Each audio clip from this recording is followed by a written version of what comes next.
Welcome to Intuitive Flow. I'm your host, Mikaela, intuitive energetic healer, medium, entrepreneur, and mindset mentor with a mission to help you step into your fullest potential by giving you the tools to rid yourself of limiting beliefs, love yourself unconditionally, and create the reality that you dream of living. It is time to transform your mindset, get unstuck, and step into the highest frequency version of yourself who has unshakable confidence.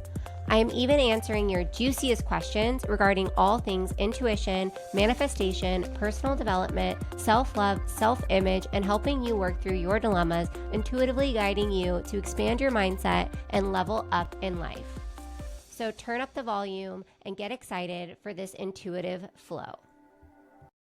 Hey guys, what's up? Welcome back to Intuitive Flow with Mikaela. I am excited to get back into the mini series that we've got going on, the Glow Down, where I basically take you through the behind the scenes of building my business and closing a chapter, which is this podcast, and running my own business because I have officially joined Team Allie, which is my mentor who taught me everything that I know when it comes to intuition, self-love, self-image, and all that great stuff.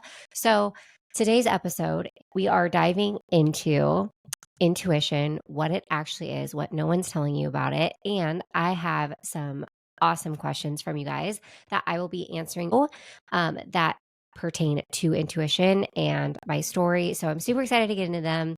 Before we do, I want to start off by just kind of giving you guys an idea of like what life was like before I started fully trusting my intuition. I always say that like intuition before I got a grip on it, it had a grip on me. Like I always talk about how I struggled with anxiety and depression.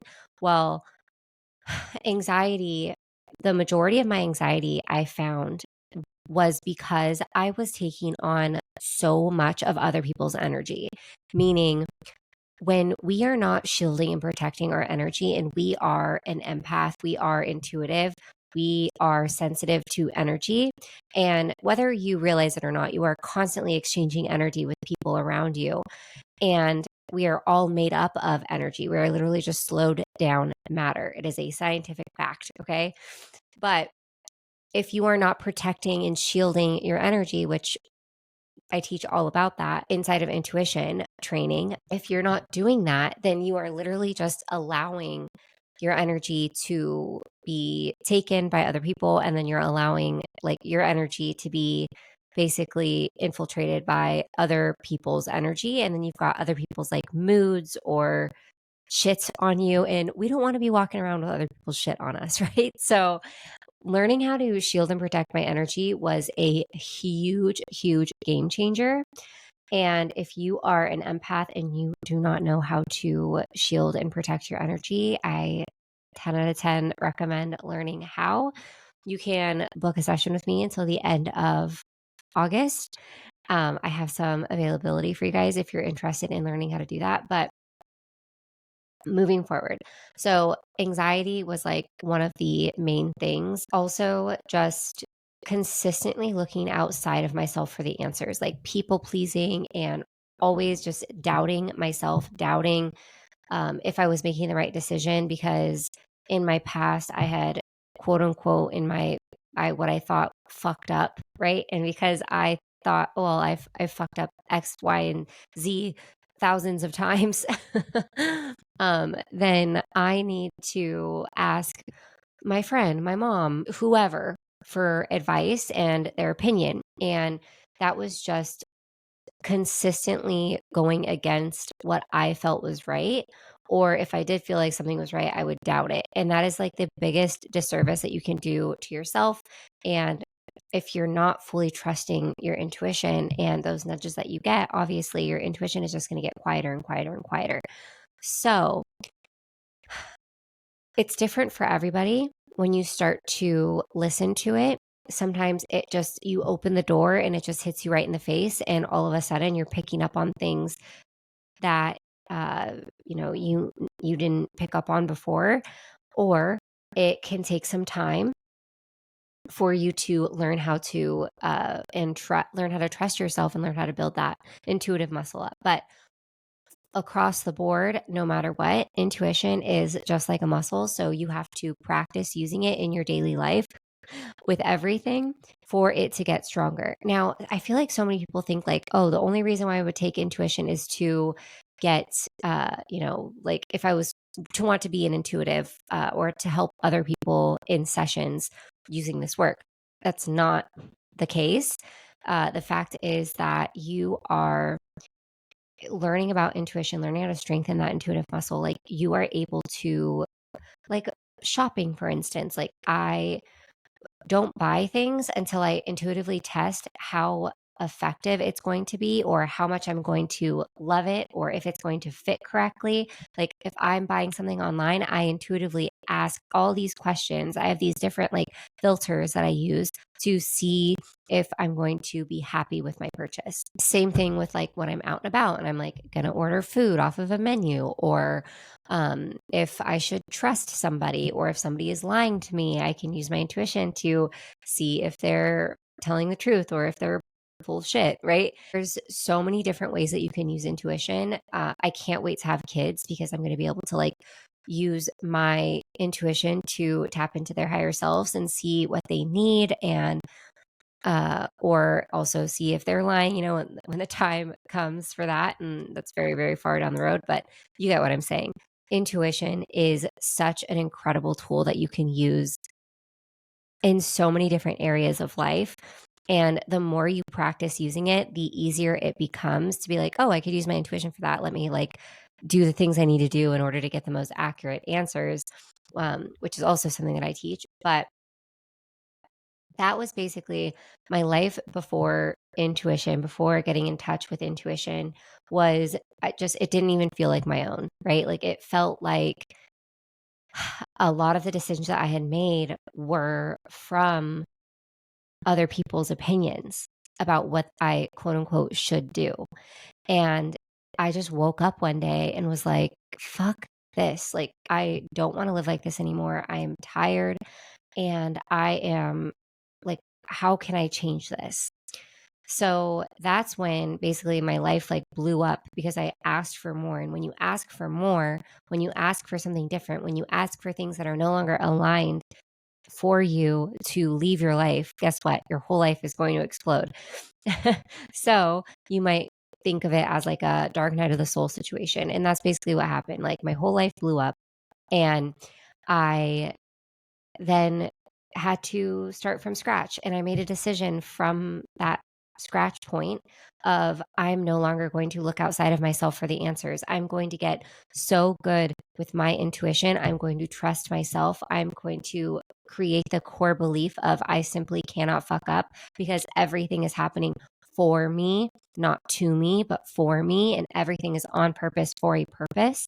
So knowing that, like I just began to fully have that radical self-trust, right?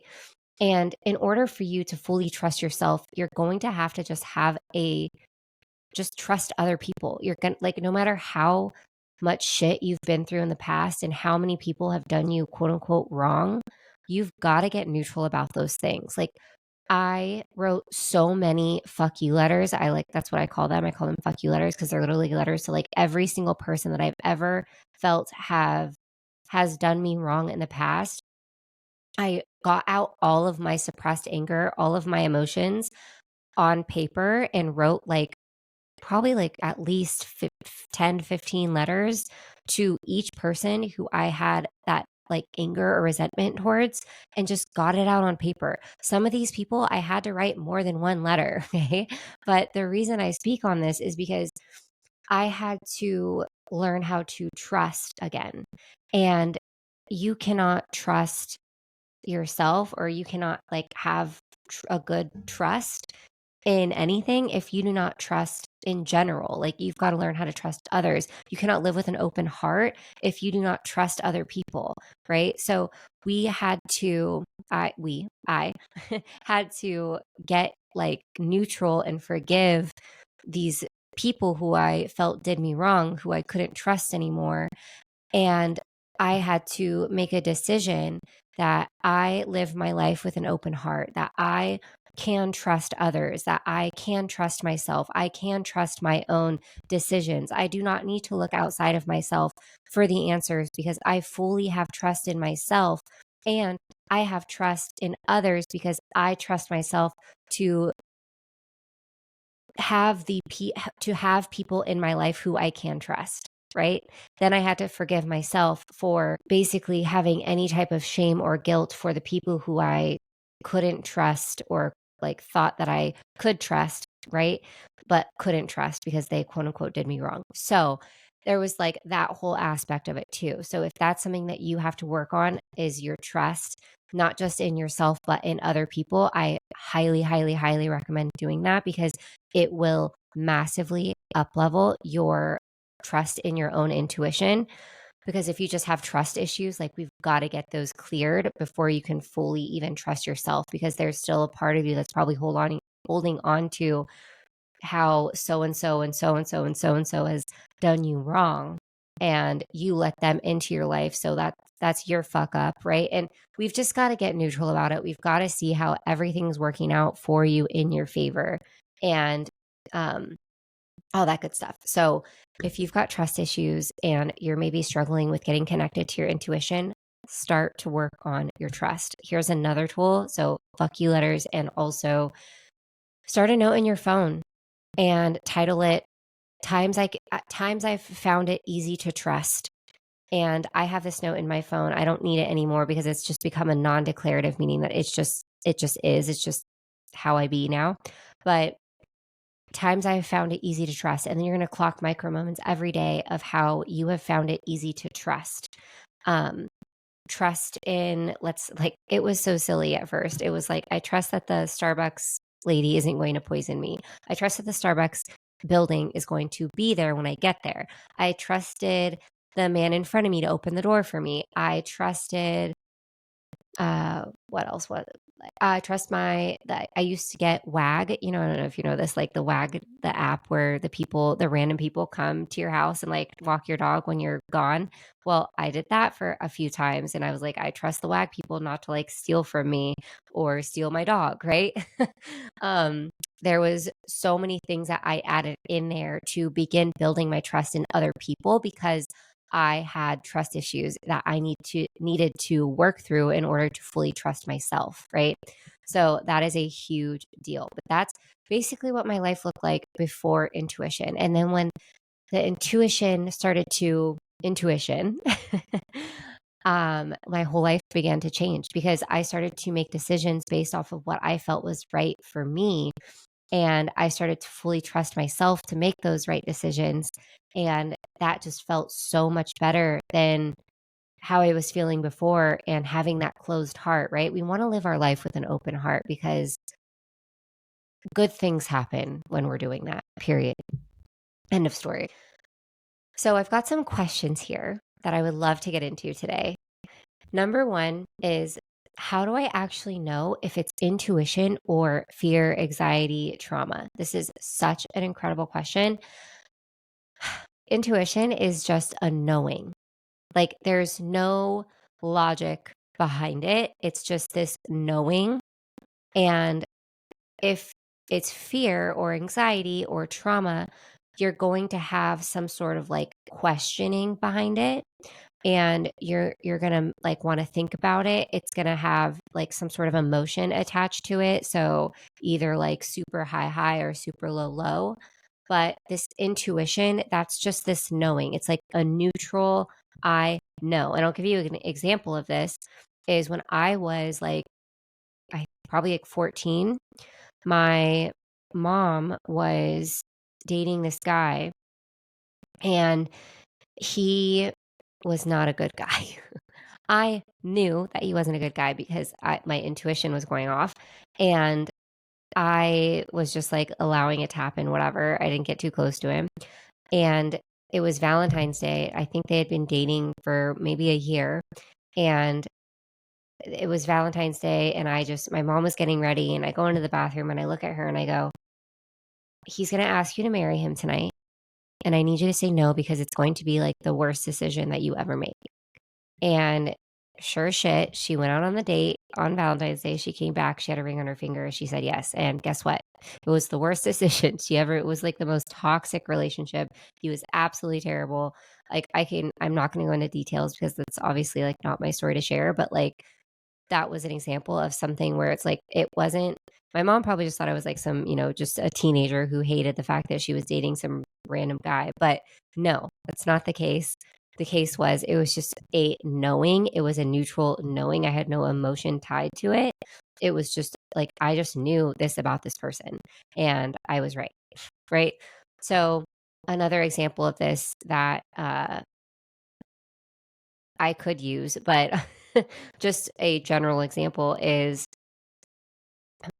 let's say you're doing the dishes and all of a sudden you get this random thought in your mind that your boyfriend or significant other is cheating on you.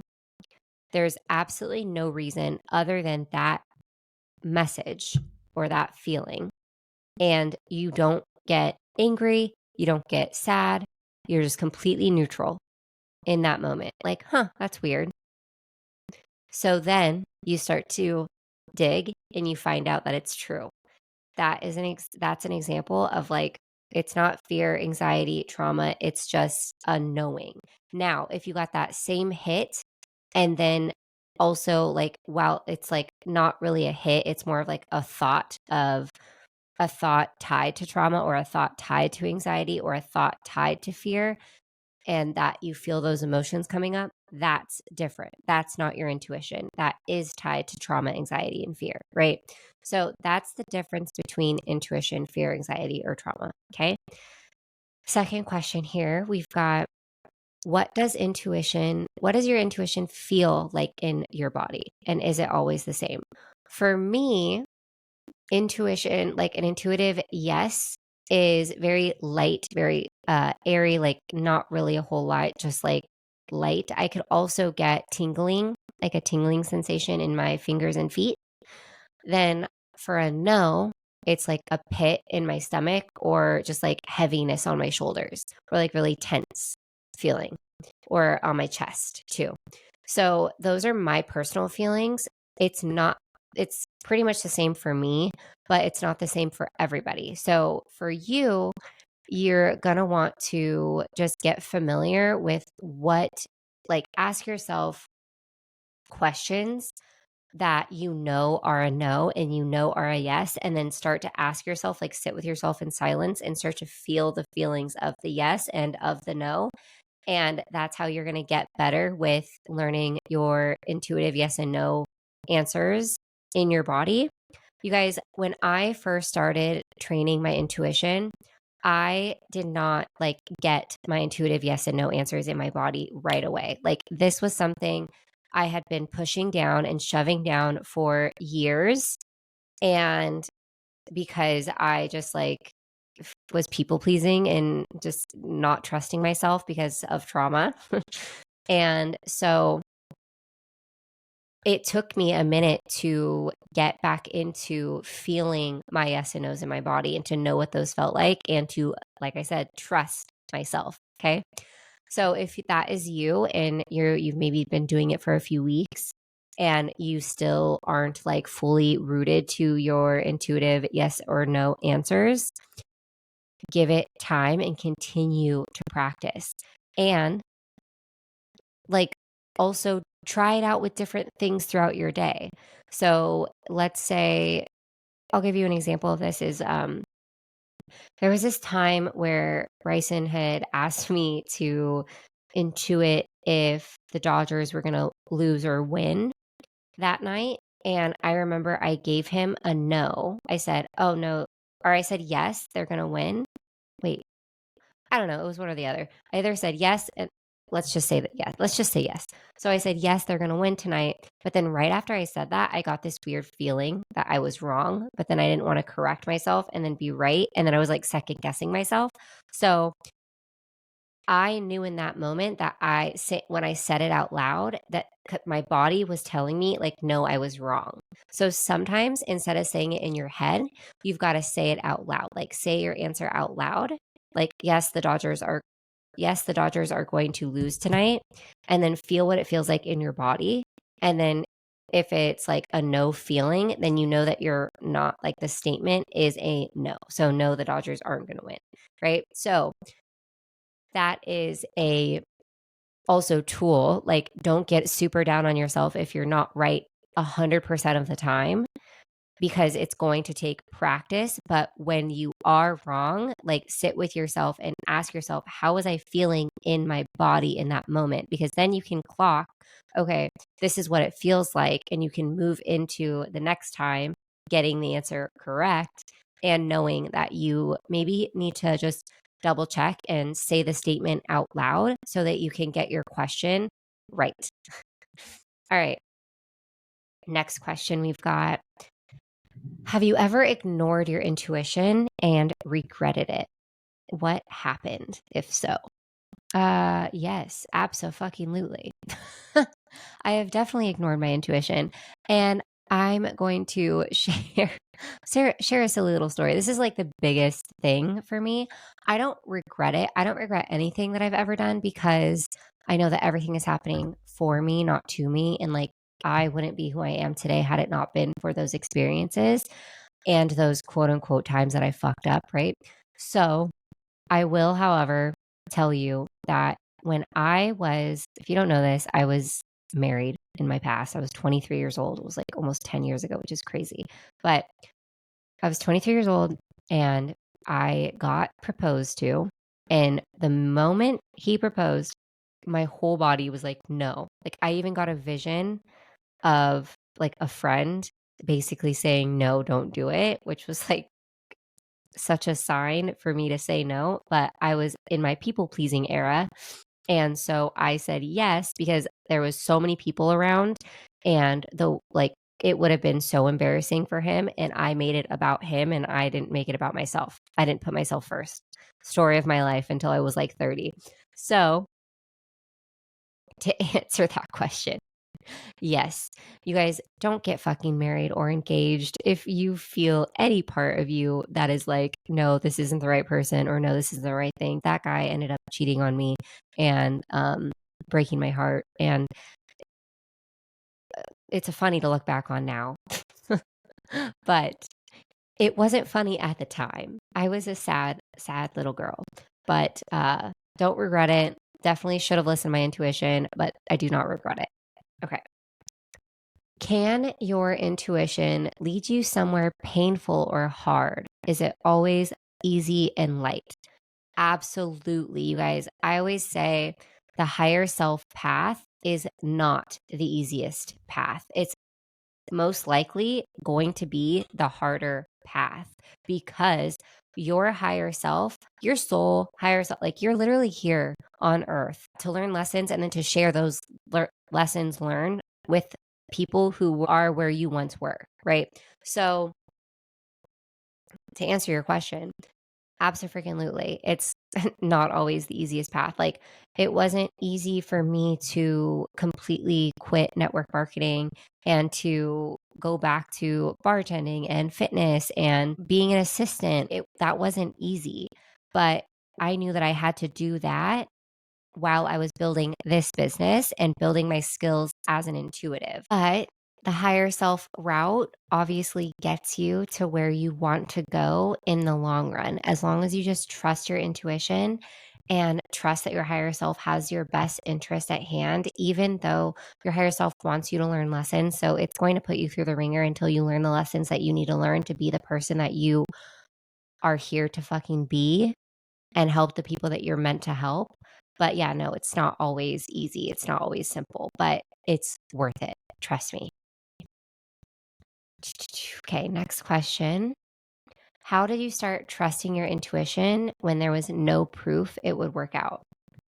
How did I start trusting my intuition when there was no proof that it would work out? I mean, honestly, I just had this knowing that it was going to work out. Like, there wasn't proof yet. My bank account was consistently in the negatives.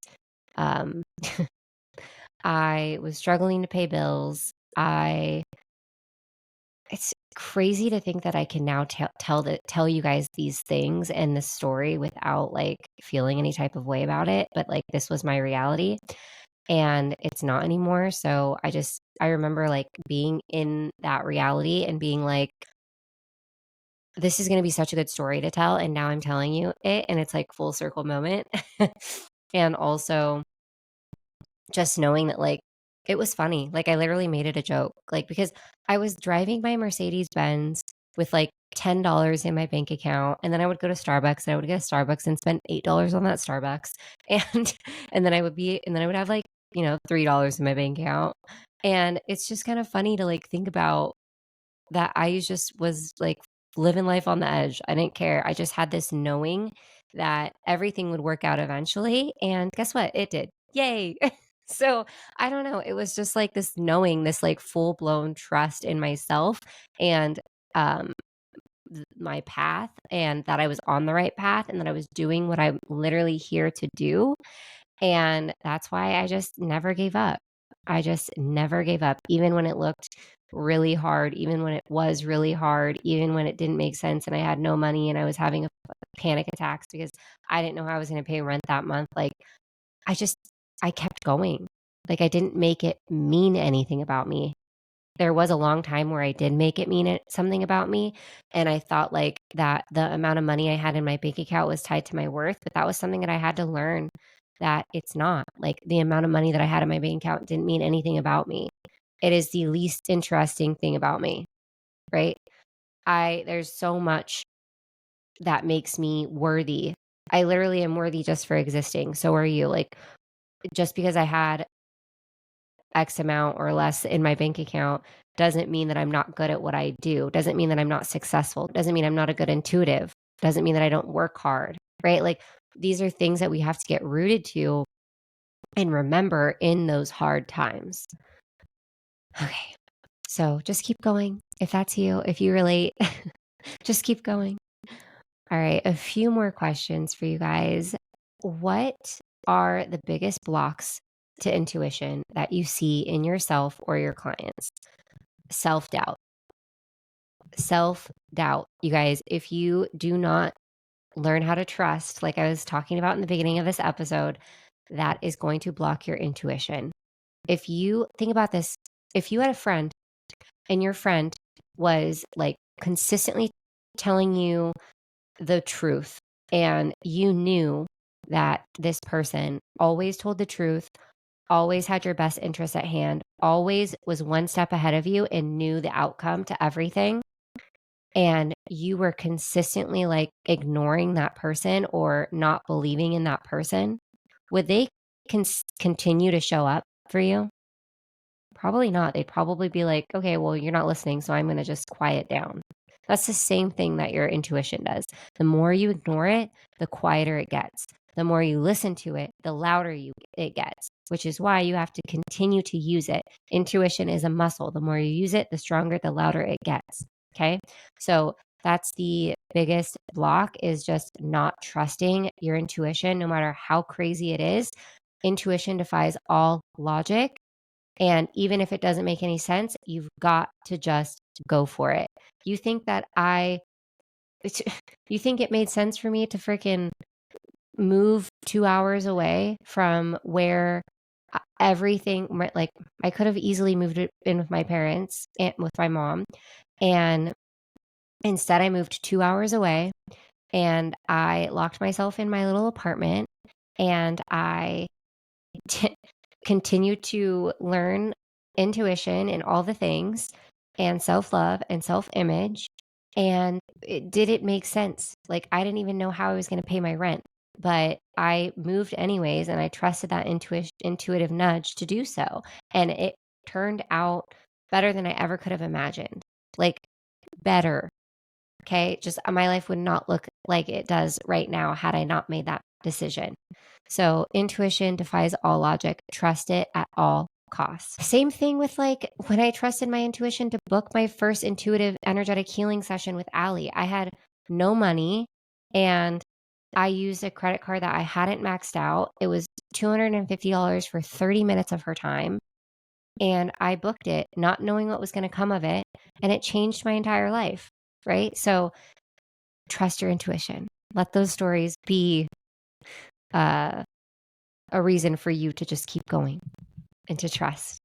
This is such a great question. What role has intuition played in your relationships, especially romantic ones? Okay. So intuition, especially learning about like telepathy and learning how to discern like what is truth and what is a lie from the people that you're letting into your life, especially when you're like dating, is incredible because you can see how this person actually feels about you, if they're actually taking things seriously or not. And that is what I use my intuition for, especially when I was still like dating. And same thing with like, even when I was in a relationship with Bryson, like not engaged, but like just dating in the beginning stages of it, like I used my intuition to see where he was at, where I was at, if we were on the same page or not. I would use telepathy to like send him messages to do things that I wanted him to do without telling him to do things that I wanted him to do. I use intuition to go on dates or not to go on dates with people when I was still dating. There are so many other ways that I use my intuition. I mean, I used it to get neutral about things and like the universal laws. I used those when it came to relationships and like the whole rubber band theory. If you guys haven't heard about that, basically, it's like there's always an equal amount of tension between two people. If you put a rubber band between your fingers, there always has to be an equal amount of attention. So if one person is super needy, then the other person is going to pull away. There always has to be that equal amount of give and take. So that was something that I was like consistently testing, also like getting neutral about things, seeing the good and bad in everything, not putting dating or Bryson up on a pedestal when we met, those kinds of things. So intuition definitely plays a huge role in your relationships. Learning about the universal law of reflections, huge. Yeah, big game changer as far as relationships go. If I didn't know all of the work that I now live, breathe, and teach, I wouldn't be in the relationship that I am in now. Like the only reason why I was an energetic match for the relationship that I'm in now is because of all the work that I did on myself when it came to my self-love and self-image. And then same thing with like my intuition. Like if I didn't know about the universal laws and how they worked, I wouldn't know that like my relationship with Bryson is a big mirror and I can't get mad at him. I've got to, look inwards and see what am I doing to attract this type of reaction or for him to be making me feel X way or whatever it may be. And then I'm able to shift and heal and get to the root cause. But I use my intuition to get to the root cause. I use my intuition to check in and see what's going on in my creator field that's not in balance, right? So there's just intuition is such an incredible tool when it comes to your relationships as well. All right. One more question. This is a good one. If I'm just starting, what's the first step to building a relationship with my intuition? Start to use your yes and no's and learn what that feels like in your body and also work on people pleasing. If something doesn't feel right, don't do it. Don't say yes when you really say no. Those two things are going to be massive. And as always, you can definitely check out, intuition training with with an intuitive mentor. I know that I'm going to be teaching intuition in the future on Allie's team. So stay tuned for that if you're interested. But yeah, that would definitely be my number one advice is to start to trust yourself, do all the work I was talking about in the beginning, start to trust others, open up your heart, learn how to protect your energy, start to get your yes and no answers, start to trust yourself more to make the right decisions. And remember that you simply cannot fuck up. Okay. All right. Thank you so much for listening to this episode. I am so excited about our next episode. We are going to be diving into self love and self image and my story when it came to that. So I can't wait to get into it with you guys. I am so grateful for you. Thank you for listening. If you like this episode, make sure you share it with a friend, screenshot it, post it to your Instagram stories, DM me, let me know how you liked it. As always, I'm so grateful for you. I love you, and we will chat soon. Bye.